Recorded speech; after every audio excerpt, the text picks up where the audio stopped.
you really want me on the team? What's your approach to recruitment? You want first place, come play with me. You want second place, go somewhere else. I would watch Magic play. Kobe and Son, the alley-oop. I'd watch Michael play. And I would see them do these unbelievable things, and I'd say, you know, can I get to that level? I don't know, but let's find out. Give me a break!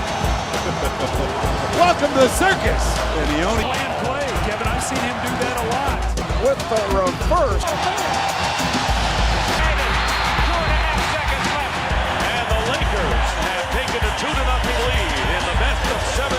Everything was done to try to learn how to become a better basketball player. Everything. And so when you have that point of view, then literally the world becomes your library to help you to become better at your craft. So because you know what you want, the world's giving you exactly the information you need to become better at it. Because you know what you're looking for.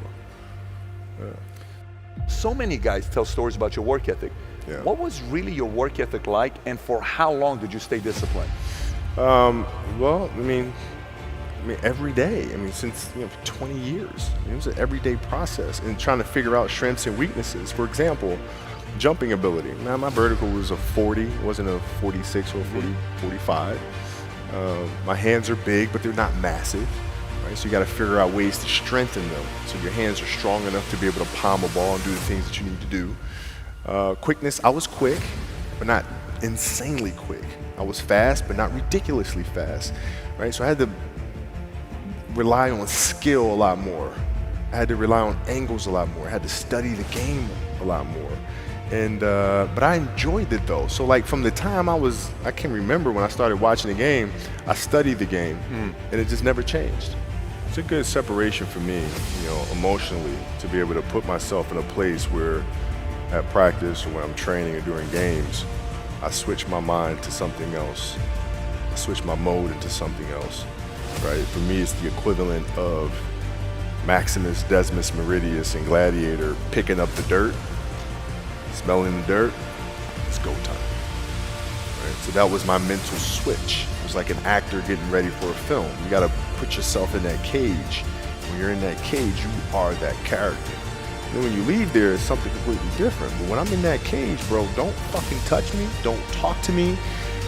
Just leave me alone.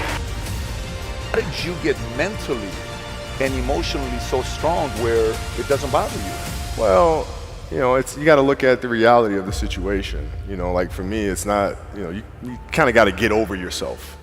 Like, it's not about you, man. Like, okay, you feel embarrassed. You're not that important. Like, get over yourself. That's where you go. Get over yourself, right? Like you're worried about how people may perceive you, and like you're walking around and it's embarrassing because you shot 5 air balls.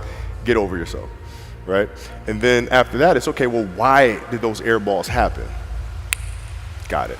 High school, year before, we played 35 games, max, right? Week in between, spaced out, plenty of time to rest. In the NBA, it's back to back to back to back to back to back to back. I didn't have the legs. So you look at the shot, every shot was online. Every shot was online, but every shot was short. Right? I got to get stronger. I got to train differently. The weight training program that I'm doing, I got to tailor it for an 82-game season so that when the playoffs come around, my legs are stronger and that ball gets there. So I look at it with rationale. Say, okay, well, the reason why I shot air balls is because my legs aren't there. I go, well, next year they'll be there. That was it. Done. Done. Were there some names that you looked at and said, these 3 guys are as crazy as I am? I do. At the time, I deal with what I've referred to as Goat Mountain. I went to Goat Mountain, and I talked to Magic, Michael, Bird, Hakeem Olajuwon, Jerry West, Oscar Robinson, Bill Russell. So I would talk to them. What did you do? What were your experiences? Michael in particular, he's become my big brother. He's been my big brother since I first came in the league. And what was that process like? So I went to them and started understanding the ins and outs of the game and how they approach things and their level of detail and obsessiveness. And that's what I did. The players that had that passion, but weren't willing to commit their entire lives to doing that, right? It's a choice, right? You have other things. You have family. You have all these other things that you have to do. The game can't really be your #1 priority. And so I was looking at that like, man, this is going to be fun. If I'm buddies with you from high school, if I'm a cousin of yours, what happened to our relationship? How did that gravitate when you went into the league and you're determined to become the greatest, or you're determined to become one of the greatest? What happens to our relationship? But it suffers. It does suffer. Oh, yeah. Okay. Yeah. And you understood that. You were okay with that. Well, yeah. And the people that love you, like friends and family, like they know that about you. Got it. So they let you be you. And when you reconvene, you pick back up where you left off. Mm-hmm. But make no mistake about it, everything in between is lost, right? So those long-term relationships, the commitment of time of, taking like I see a lot of players take vacations with other players that are close friends. And they'll just take vacations just to take vacations, or just hang out just to hang out. Like I never did that. Why not though? Why didn't you do that? Well, because when I retire, I didn't want to have to say, I wish I would have done more. I don't want that. You got a lot of people paying their hard-earned money to come watch you perform. It's your job to be in shape. It's your job to be strong enough to perform at that level every single night. And as a competitor, I'm not ducking shit. Like, it's not, oh my God, my back hurts, I'm sore, we got to play Vince Carter and Toronto Raptors tonight. We actually had this happen. We had a game against Toronto in 2000, and Vince was tearing the league up. My back was jacked. But like the perception of that, like what? Kobe's missing the game against Toronto and Vince Carter because my back was really spasming. But people will be like, what? Oh, he's ducking Vince. Excuse me? No, I don't think so. So I would be in the layup line like, okay, there's a lot of days where you can rest and recover. Today ain't one of them. Your back can bother you any other day. That shit ain't bothering me today. Wow. He gonna have to see me today. Yeah. Oh man. Yeah. So if you're looking at a big investments you got to make, what is the decision-making process there? You call, first you do your own research, you take this much time, you call an advisor. Is there a system you follow? It's pretty simple for me. It's do you understand the business? Is it a business that you can help in some form or fashion? What are the barriers of entry to that business? And then the entrepreneurs themselves, the company itself, right? Do they have a culture that you believe is sustainable? Are these leaders people that you believe in? Are they people that are obsessives? And in turn, have they created a culture of obsessiveness? So I tend to look at those 4 factors, and that's it. That's big right there, by the way. I don't know if you guys caught that right there. That's pretty massive right there. Same determination. What's your current work schedule look like today? It's different because I personally am not writing every word of the novels.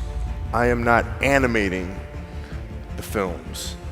What I have to do now is make sure that the people that we bring in, these obsessives that we bring in, are challenging themselves to do the best job that they think they can do. That's what I'm there for, is for them to constantly look in the mirror and self-assess and challenge themselves.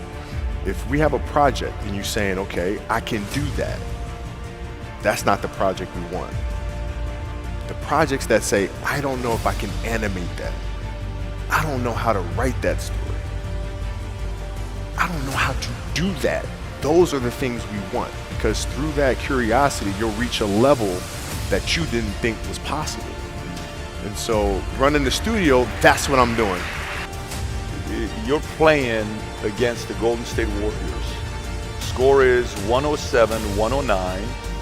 You guys are close to getting into the playoffs. You know exactly what happens in the game. You go up, you're about to take your shot, and then all of a sudden, boom, Achilles happens, right? He went and hit the free throws, and then you walked off the stage, and then you got the surgery done. When I went in the trainer's room, my kids are in there. And, they're looking at you and stuff, and I'm looking at them, and I'm like, it's all right. Dad's going to be all right. It'll be fine. It'll be all right. It'll be all right. It'll be all right. As a parent, you got to set the example. You got to set the example. This is another obstacle. This obstacle cannot define me. It's not going to cripple me. It's not going to be responsible for me stepping away for the game that I love. I'm going to step away on my own terms. And that's when the decision was made that, you know what? I'm doing it. I'm doing it. You're a freaking beast, guy. Yeah, hey.